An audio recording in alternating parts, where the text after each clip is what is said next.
अरे ये तो कमाल हो गया।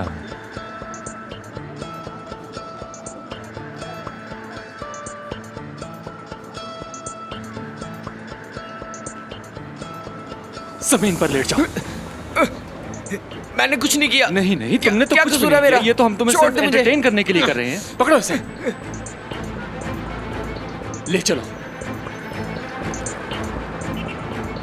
बच्चे, दो बुरी खबरें हैं तुम्हारे लिए मेरे पास। पहली बात कि तुम्हें गिरफ्तार किया जा रहा है, और दूसरी बुरी खबर ये कि तुम्हें मैं गिरफ्तार कर रहा हूं। ले चलो इसे। नजरें नीचे करो अपनी।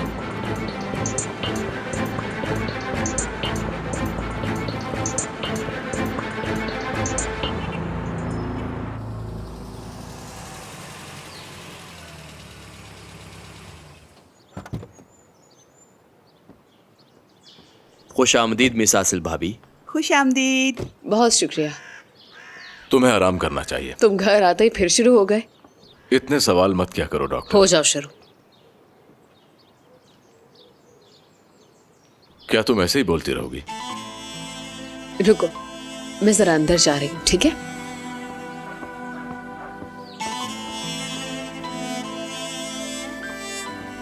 जो मैंने कहा था वो ठीक है ना? खूब जोड़ी है ये। मैं तो पहले ही जानती थी ये दोनों अलग नहीं हो सकते। हम सबको लगता है कि वो लड़ते रहते हैं, लेकिन वो दोनों आपस में बहुत मोहब्बत करते हैं। उन दोनों को देखकर मैं अपना सोचने लगती हूँ। हमारे दरमियान कुछ है? क्या कहा? नहीं, कोई बात नहीं। मैं तुमसे कुछ पूछना चाहती हूँ, लेकिन शर्म आती है। पूछो। तुम्हें सब गुलशेर कहते हैं, असल नाम क्या है? बताओगे नहीं मुझे? पहली बार कोई नाम पूछ रहा है। तुम्हारी मर्जी। मेरा नाम रमजान है। रमजान अच्छा नाम है। मैं अब चलती हूँ।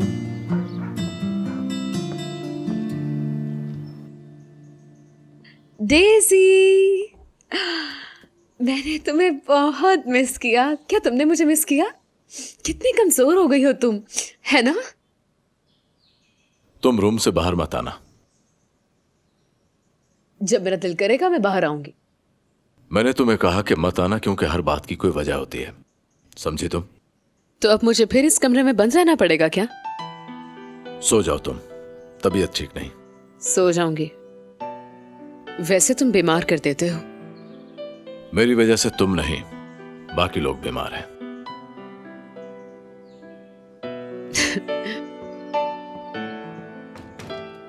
डेज़ी, वैसे तुम इतने सख्त दिल इंसान के साथ कैसे रह लेती हो? हाँ, मुझे तो इसकी समझ नहीं आती। अरे, नईम सिनार की इन्वेस्टिगेशन में खुशामदीद। यलमास, ये क्या है बेटा? तुम्हारी उम्र से ज्यादा तुम्हारे जराइम हैं। मगर मेरे ख्याल में तुमने कोई भी जुर्म नहीं किया, देखा जाए तो। तुमने तो बस गाड़ियों की एक कलेक्शन की है। तुम तो हमारे रोज के मेहमान हो। तुम्हें वीआईपी कार्ड बनवा देता हूँ ताकि तुम्हें आने जाने में कोई मसला ना हो। मैंने कुछ नहीं किया भाई। हाँ, मैंने तो कुछ भी नहीं किया भाई। जाहिर है तुमने तो कुछ भी नहीं किया ना। तो पहले तुमने कभी किसी को हैरेस किया, ना तुमने रेप की कोशिश की, ना चोरी की। जाहिर है चीजें चाहिए हो तो चुराई जा सकती है ना। जाहिर है कोई तंग करेगा तो उसे मारने की कोशिश भी करोगे। देखो, जब तुम्हारे जैसे सफाक लोग मुझसे इस तरह की बातें करते हैं ना, मेरा दिल चाहता है कि उनकी खोपड़ी में गोली घुसा दूं फौरन। देखो, अब मुझे जो भी हुआ वो साफ साफ बताना। डॉक्टर आसिल सिनार को किसके कहने पे अगवा किया? क्या किसी ने तुम्हें ऐसा करने पर मजबूर किया था या लालच दिया था?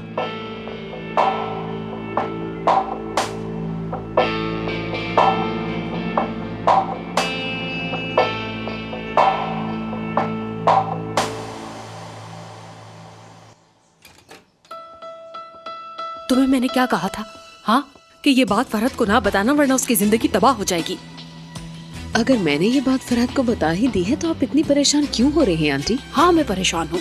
वो मेरा बेटा है, मैं उससे प्यार करती हूँ। अच्छी तरह जानती हूँ मैं। वैसे तो हर माँ को अपनी औलाद से बहुत प्यार होता है, लेकिन जहाँ तक बात रही फरहत की, तो जिस वक्त उसको आपकी मोहब्बत की सबसे ज्यादा जरूरत थी, आपने उसको वो नहीं दी आंटी। मैंने जो कुछ भी किया, इसके बारे में सवाल करना तुम्हारा हक नहीं, समझ गई तुम? मैं नहीं चाहती थी कि तुम यहाँ दोबारा वापस आओ। वो तुम्हें क्यों इस घर में वापस लेकर आया, मैं वजह जानना नहीं चाहती हूँ।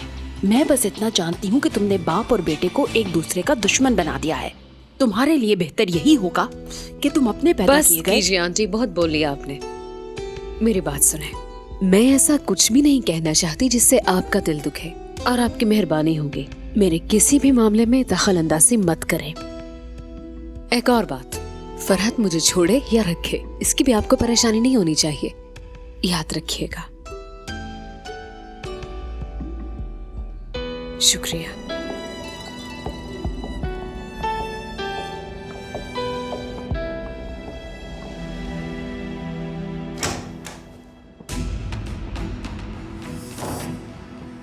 खैरियत है ना बेटा? तुम बहुत गुस्से में नजर आ रहे हो।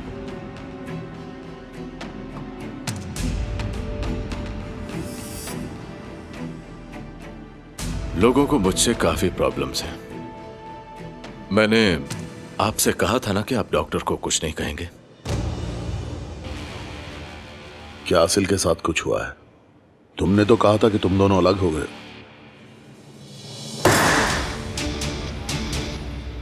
जानता हूं कि एक बार फिर आपने डॉक्टर की जान लेने की कोशिश की है, जबकि मैंने कहा था कि ऐसा कुछ नहीं होना चाहिए, मगर आप शायद समझना नहीं चाहते। जहां तक मैं समझा हूं, आसिल के साथ कुछ हुआ है फिर से, और हमेशा की तरह इस बार भी इल्जाम मुझी पर आएगा। आपके ही आदमी ने उसे किडनैप करके मारने की कोशिश की है। उसने उसे एक दिलचस्प कहानी भी सुनाई। दरअसल उसे नईम ने पकड़ा और अब वो जल्द ही सब कुछ बता देगा, और मैं जान जाऊंगा कि इसके पीछे किसका हाथ है। क्या अब भी आप कुछ कहना नहीं चाहेंगे? लाजमन ये शाहीन है। दरअसल मेरी मौजूदगी नेमत के लिए एक नेमत है, क्योंकि वो लोगों को कहता है ये भी शाहीन ने किया, वो भी शाहीन ने किया, क्योंकि मैं बुरा हूं। हाँ, मुझे बुरा बना के वो खुद फरिश्ता बन जाता है।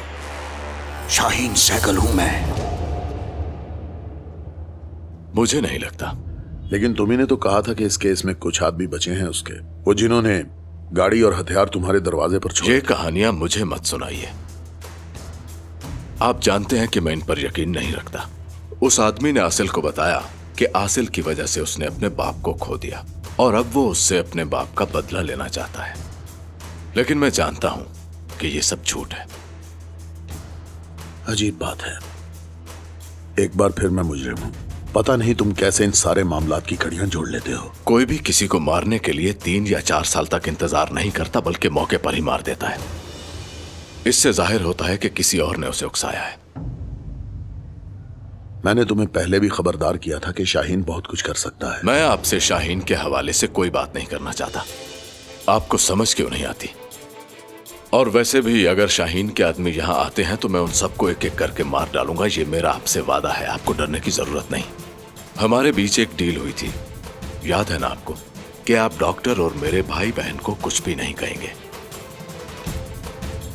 मैं वादा नहीं भूला, और उम्मीद है कि आप भी नहीं भूलेंगे। वो सब बोल देगा। दुआ कीजिए कि आपका नाम ना ले।